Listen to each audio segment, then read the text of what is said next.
आंशी and welcome to the commerce study point. Discuss करेंगे organising के structure को। हमारा ऑर्गेनाइजिंग का चैप्टर चल रहा था बिजनेस स्टडीज़ में, जिसमें मैंने आपको उसका मीनिंग मैं आपको एक बार दिखा देती हूँ। मैंने उसमें आपको क्या क्या पढ़ा दिया था।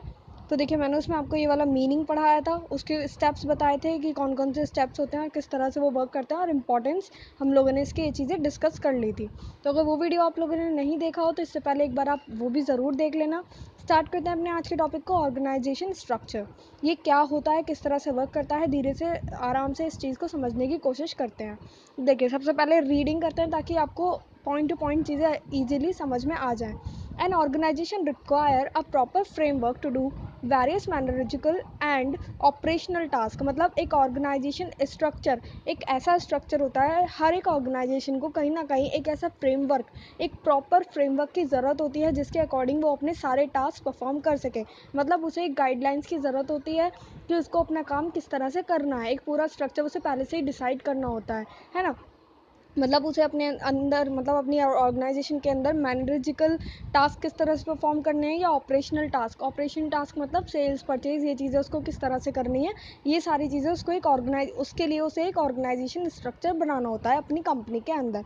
ओके, तो यही हमारा ऑर्गेनाइजेशन स्ट्रक्चर होता है। तो आपको समझ आया होगा, ऑर्गेनाइजेशन स्ट्रक्चर का मतलब कुछ भी नहीं है, सिर्फ इतना है कि हर कंपनी को कहीं ना कहीं एक फ्रेमवर्क की ज़रूरत होती है जिसके अकॉर्डिंग वो अपने सारे टास्क परफॉर्म करती है, चाहे वो मैनेजरिकल टास्क हो या फिर आपका ऑर्गेनाइजेशनल टास्क हो। ठीक है, अब इसका ऑर्गेनाइजेशन स्ट्रक्चर का रोल क्या होता है, एक बार ये चीज़ देख लेते हैं। The role of organisation structure is to develop a proper relationship. एक तो ये क्या करता है कि ये लोगों के अंदर, मतलब जो ऑर्गेनाइजेशन के अंदर एम्प्लॉयज़ हैं, ये उनके बीच में प्रॉपर रिलेशनशिप बनाता है कि मतलब कोई भी कॉन्फ्लिक्ट्स ना हो, कोई भी कन्फ्यूजन ना हो, लोग एक साथ मिलजुल कर वर्क कर सकें।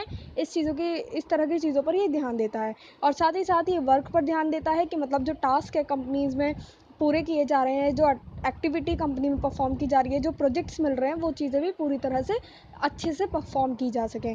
तो एक ये उसका काम होता है ऑर्गेनाइजेशन स्ट्रक्चर का। और साथ ही साथ ऑर्गेनाइजेशन स्ट्रक्चर एक चीज़ और दिखता है, वो होती है हमारे रिसोर्सेज कि मतलब किसी भी पर्टिकुलर टास्क में आप कितनी लेबर यूज़ कर रहे हो, है ना, ह्यूमन रिसोर्सेज आप कितना यूज़ कर रहे हो, मटेरियल, फाइनेंस, इंफॉर्मेशन, मशीन्स। तो मतलब ये सारी चीज़ें आप किस हिसाब से और कितनी यूज़ कर रहे हो, ये चीज़ें भी ऑर्गेनाइजेशन स्ट्रक्चर कहीं ना कहीं हमें बताता है। तो हर ऑर्गेनाइजेशन जितना अच्छा ऑर्गेनाइजेशन स्ट्रक्चर अपना बना लेगी, जितनी अच्छी गाइडलाइंस अपने लिए बना लेगी वर्क करने के लिए, उतनी अच्छी वो ग्रो भी कर पाती है। ठीक है, एक चीज़ और यहाँ पर बताई गई है कि कोई भी ऑर्गेनाइजेशन स्ट्रक्चर जब तक नहीं दिखता, जब तक आप उसे एक पूरे प्रॉपर तरीके से एक पेपर पे नहीं रखते हैं, मतलब एक पूरे पेपर पे उसे रिप्रेजेंट करना होता है, तभी आपको वो चीज़ें समझ में आ पाती हैं। ठीक है, तो ये थी ऑर्गेनाइजेशन स्ट्रक्चर के बारे में एक बेसिक सी नॉलेज। आई होप आपको ये समझ में आ गई होगी। ठीक है, अब एक चीज़ और समझ लेते हैं। एक पॉइंट आता है span of management. Span of management क्या होता है, तो देखिए, जो ऑर्गेनाइजेशन में जितने लोग हैं, यानी कि स्पैन ऑफ मैनेजमेंट शायद आपको अपने उसमें ना मिले देखने के लिए बुक्स में, बट ये कहीं ना कहीं आपको आ जाता है, आपको पता होना चाहिए। ठीक है, तो छोटा सा है, ज़्यादा कुछ डिटेल में है नहीं, आप एक बार इसे और देख लीजिए। 1 नंबर में 2 नंबर में कहीं ना कहीं हो सकता है ये आ भी जाए। ठीक, स्पैन ऑफ मैनेजमेंट क्या होता है? Span of management means the number of employees who are effectively manage by a superior or a manager. मतलब एक मैनेजर या फिर एक सुपीरियर इफेक्टिवली, पूरे इफेक्टिवनेस के साथ जितने एम्प्लॉयज़ को हैंडल कर सकता है, उसे कहते हैं हम स्पैन ऑफ मैनेजमेंट। अब इसमें क्या होता है, स्पैन ऑफ मैनेजमेंट के अंदर मतलब वही हो गया टोटल नंबर ऑफ एम्प्लॉयज़ जिनको एक मैनेजर इफेक्टिवली हैंडल कर सके।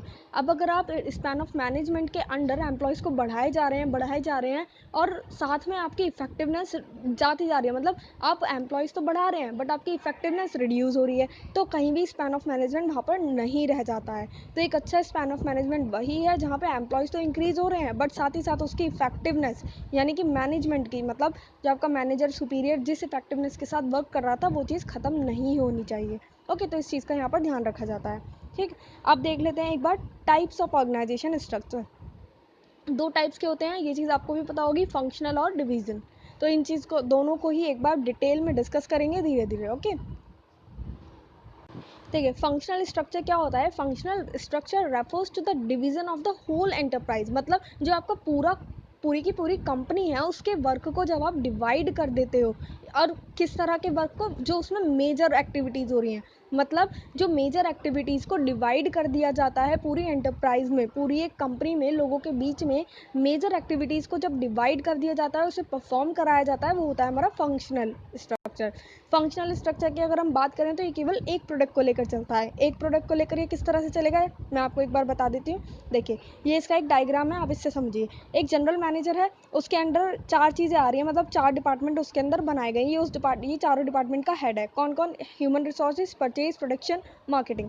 यहाँ पर ये चारों चीज़ें क्यों आई हैं? क्योंकि जो प्रोडक्शन चल रहा है, मतलब जो स्ट्रक्चर बन रहा है, वो केवल सिंगल प्रोडक्ट को लेकर बन रहा है। तो जहाँ पर भी स्ट्रक्चर केवल सिंगल प्रोडक्ट को लेकर बने, केवल एक प्रोडक्ट को कंपनी अगर बना रही है, जैसे किसी की इलेक्ट्रॉनिक्स की दुकान है और वो केवल मोबाइल सेल करता है ना, एक सिंगल प्रोडक्ट वो यहाँ पर सेल कर रहा है, तो वो हो गया फंक्शनल स्ट्रक्चर, जहाँ पर बस एक सिंगल प्रोडक्ट को ध्यान में रखते हुए आप अपना स्ट्रक्चर बना रहे हैं, ठीक है। और वहीं अगर हम डिवीजन की बात करें, अगर मैं उसका ओवरव्यू आपको देना चाहूँ, तो वो होता है जब हम एक से ज़्यादा प्रोडक्ट बनाते हैं, उसको ध्यान में रखते हुए जो हमारा स्ट्रक्चर क्रिएट किया जाता है, वो आता है डिवीज़न के अंदर, ठीक है। तो ये छोटी सी बेसिक चीज़ थी जो आपको समझनी थी। अब एक बार इसकी मेरिट्स देख लेते हैं। मेरिट्स यानी कि एडवांटेजेस, एक बार इन चीज़ों को भी समझ लेते हैं। किसके हैं ये? फंक्शनल स्ट्रक्चर के एडवांटेजेस, ठीक है। ये किस तरह से होती हैं? देखिए, इसके अंदर क्या होता है कि जब आप फंक्शनल, किसी भी ऑर्गेनाइजेशन में जब फंक्शनल स्ट्रक्चर बनाया जाता है, तो उसके बहुत से फ़ायदे होते हैं। जो काम है वो स्पेशलाइजेशन के साथ हो जाता है, मतलब जो वर्क है उसमें कहीं ना कहीं स्पेशलिटी, एक अच्छे तरीके से वर्क को परफॉर्म किया जा सकता है ना। चीज़ें, मतलब लोगों के बीच में कोऑर्डिनेशन अच्छा बन जाता है, ठीक है। जो आपका मैनेजमेंट है वो भी कहीं ना कहीं एफिशिएंसी के साथ अब वर्क कर सकता है, क्योंकि उसे केवल एक सिंगल प्रोडक्ट को हैंडल करना है, और उसके लिए उसके पास पूरी प्रॉपर गाइडलाइंस भी है ना। और साथ ही साथ आप देखेंगे यहाँ पर क्या होता है कि लोगों को डबल एफर्ट्स डालने की ज़रूरत नहीं होती, क्योंकि सारा स्ट्रक्चर ऑलरेडी बना हुआ होता है। एक सिंगल प्रोडक्ट को लेकर आप यहाँ पर चलते हैं, तो कोई भी आपको डबल एफर्ट्स दिखाने की यहाँ पर ज़रूरत नहीं होती, तो एक ये भी फ़ायदा यहाँ पर मिलता है, ठीक है। साथ ही साथ यहाँ पर क्या होता है कि एम्प्लॉयज़ जो होते हैं, जैसे कि मान लीजिए फाइनेंस डिपार्टमेंट का कोई भी एम्प्लॉय है ना, तो उसको ट्रेनिंग वगैरह भी दी जाती है, ताकि वो फाइनेंशियल रिलेटेड इश्यूज़ को हैंडल कर सके। तो इसी तरह से यहाँ पर ट्रेनिंग का भी लोगों को, एम्प्लॉयज़ को फ़ायदा मिल जाता है। मतलब वो जिस भी फील्ड से रिलेटेड हमारी कंपनी में ऐड हैं, जिस भी फील्ड से रिलेटेड वो कंपनी में काम कर रहे हैं, उन्हें उसी टाइप की ट्रेनिंग भी यहाँ पर दी जाती है। क्योंकि सिंगल प्रोडक्ट है, सिंगल प्रोडक्ट पर ध्यान दिया जा रहा है, तो कंपनी के पास और भी बहुत सारा टाइम हो जाता है जिस पर वो अपना स्पेंड कर सकती है, ठीक है। साथ ही अगर बात करें तो यहाँ पर क्या होता है कि इक्वल वेटेज दिया जाता है लोगों को, मतलब जो फंक्शंस या जो एक्टिविटीज़ परफॉर्म की जा रही हैं लोगों के द्वारा, उसका उन्हें इक्वल वेटेज मिलता है। किसी के साथ भी कहीं भी किसी भी टाइप का हम कहते हैं पार्शियलिटी नहीं होती, ओके। तो यही चीज़ मैंने यहाँ पर भी आपको एक्सप्लेन की हुई है, तो मैंने ओवरव्यू दिया था, एक बार मैं इसके थ्रू भी आपको बता देती हूँ। देखिए, ये वही है कि कोऑर्डिनेशन कंपनी के अंदर बन जाता है, जो आपका वर्क है वो स्पेशलाइजेशन के साथ हो जाता है। आप एक बार इनको भी रीड आउट कर लेना डिटेल में, आपको और अच्छे से समझ में आ जाएगा, ठीक है। जो मैनेजरिकल या फिर हम कहें ऑपरेशनल टास्क हो रहा है, वो भी बहुत ज़्यादा अच्छे से परफॉर्म किया जाता है, फंक्शनल स्ट्रक्चर के अंदर ही सारे काम किए जाते हैं, ठीक है। इसके साथ साथ हम बात करें तो each collection of connected activities like marketing, purchase, production etcetera get proper and required attention. क्योंकि एक ही प्रोडक्ट होता है, तो जो आपके मार्केटिंग हो रही है या परचेज हो रहा है, किसी भी चीज़ का प्रोडक्शन हो रहा है, तो उन सारी चीज़ों पर, उन सारी एक्टिविटीज़ पे एक प्रॉपर अटेंशन बन जाता है। प्रॉपर अटेंशन आप उन चीज़ों पर दे सकते हो, एक एम्प्लॉयर के लिए चीज़ें बहुत ज़्यादा आसान हो जाती हैं फंक्शनल स्ट्रक्चर में, ठीक। तो यही थी, इसमें सारी चीज़ें डुप्लीकेट नहीं होता, किसी भी काम के लिए एफर्ट्स डालने की ज़रूरत नहीं होती आपको, एफर्ट्स सारे मिनिमाइज हो जाते हैं। रिसोर्सेज भी कहीं ना कहीं अब आपको आपके वेस्ट नहीं होते, जितनों की ज़रूरत होती है उतने ही वहाँ पर होते हैं, क्योंकि प्रॉपर एक स्ट्रक्चर बना लिया है, पता चल जाता है कि काम को किस तरह से परफॉर्म करना है, ठीक। अब बात कर लेते हैं एक बार disadvantage of functional structure. Disadvantage क्या होते हैं? देखिए, वही कि फंक्शनल स्ट्रक्चर की क्या खामियां हैं। जिस चीज़ की फ़ायदे होंगे, ऑफकोर्स हर चीज़ के फ़ायदे हैं, तो उसके कुछ ना कुछ नुकसान भी हैं। तो ऐसे ही यहाँ पे फंक्शनल स्ट्रक्चर के भी कुछ नुकसान हैं, जो मैं एक बार आपको बता देती हूँ। एक बार ओवरव्यू ले लेते हैं, फिर एक बार पॉइंट्स के थ्रू भी देख लेंगे। देखिए, जो फंक्शनल स्ट्रक्चर होता है, उसमें कई बार क्या होता है कि ऑर्गेनाइजेशन के जो ऑब्जेक्टिव्स हैं वो इग्नोर हो जाते हैं। मतलब लोगों का ध्यान नहीं दे, लोग अपना मतलब ध्यान नहीं लगा पाते काम के ऊपर। वो कैसे होगा, वो एक बार मैं आपको बता देती हूँ। देखिए यहाँ पर इग्नोरेंस किस तरह से होगी। हर डिपार्टमेंट को क्या होता है कि एक ही प्रोडक्ट पर बन रहा है, तो जो आपका प्रोडक्शन डिपार्टमेंट है, परचेज डिपार्टमेंट है या फाइनेंस डिपार्टमेंट है, तो मतलब या ह्यूमन रिसोर्सेज डिपार्टमेंट है, कहीं ना कहीं हर डिपार्टमेंट के अंदर ये चीज़ आ जाती है कि हमें अपना बेस्ट देना है, मतलब अपने डिपार्टमेंट को बेस्ट रखना है। जैसे कि जो प्रोडक्शन डिपार्टमेंट होता है वो कई बार क्या करता है कि चीज़ों को बहुत ज़्यादा मतलब क्वालिटी को बहुत ज़्यादा बेस्ट देने की कोशिश करेगा कि हमारा डिपार्टमेंट सबसे बेस्ट होना चाहिए। लेकिन हो सकता है कि मार्केट में किसी उस चीज़ की बेस्ट क्वालिटी चल ही ना रही हो, लोग मीडियम क्वालिटी से भी उसका काम चला रहे हो। होता है ना, बहुत से प्रोडक्ट ऐसे होते हैं कि आपको ज़्यादा बेस्ट क्वालिटी उसकी लेने की ज़रूरत नहीं होती, वो ज़्यादा वर्क करने के लिए नहीं होता है, मतलब आपको उसे ज़्यादा साल नहीं चलाना, तो आप मीडियम क्वालिटी से भी उसको चला लेते हो। तो ये चीज़ें कहीं ना कहीं इग्नोर होती हैं, क्योंकि सबको अपना बेस्ट देना होता है, सब चाहते हैं कि हम बेस्ट लगें। ठीक है, तो ये कहीं ना कहीं इग्नोरेंस ऑफ ऑर्गेनाइजेशनल ऑब्जेक्टिव यहाँ पर थोड़ा सा डिसएडवांटेज में कभी ना कभी आ जाता है। ठीक है, सेकंड है difficulty in inter departmental coordination. मतलब क्या होता है कि वही आपस में जो डिपार्टमेंट्स हैं, वैसे तो सब रहता है, लेकिन जो डिपार्टमेंट्स हैं उनमें आपस में कहीं ना कहीं डिफ़िकल्टी हो जाती है, कोऑर्डिनेट वो नहीं कर पाते, क्योंकि सब अपने आप को बेस्ट दिखाना चाहते हैं, है ना। लोगों के मन में कहीं ना कहीं यहाँ पे क्या हो जाता है, कॉन्फ्लिक्ट्स भी क्रिएट हो जाते हैं इंटरेस्ट को लेकर। कई बार क्या होता है कि लोगों को वो डिपार्टमेंट दे दिया जाता है जिसका उन्हें इंटरेस्ट ही नहीं है, जिसमें वो काम ही नहीं करना चाहते, तो उनके बीच में कॉन्फ्लिक्ट्स भी क्रिएट हो जाते हैं। ठीक है, तो ये एक इसका डिसएडवांटेज आप ये भी लिख सकते हो कि जो ऑर्गेनाइजेशन है उसकी ग्रोथ में हर्डल क्रिएट हो जाए, क्योंकि इन सब पॉइंट्स की वजह से जब लोग इग्नोरेंस करेंगे, इंटरेस्ट को लेकर कॉन्फ्लिक्ट्स होंगे, या फिर जो डिपार्टमेंट्स हैं उनमें आपस में कॉपरेशन नहीं होगा, कोऑर्डिनेशन नहीं होगा, तो ऑफकोर्स ग्रोथ भी रुकेगी कंपनी की। ठीक, तो ये थे इसके कुछ डिसएडवांटेजेस। ठीक है, एक बार मैं आपको यहाँ पर भी बता देती हूँ। The departmental goals in the functional structure take importance over the organization goals। मतलब वही है, जो डिपार्टमेंट्स होते हैं वो अपने गोल्स को ज़्यादा इंपॉर्टेंस देते हैं, जबकि ऑर्गेनाइजेशन के गोल्स को वो कहीं ना कहीं इग्नोर कर देते हैं। ठीक, function experience knowledge about their department leading to their flexibility attitude towards each other। वो ये कि मतलब लोगों का एक दूसरे के टुवर्ड्स, मतलब जो डिपार्टमेंट्स होते हैं उनका एक दूसरे के टुवर्ड्स कहीं ना कहीं जो एटीट्यूड होता है वो अच्छा नहीं होता।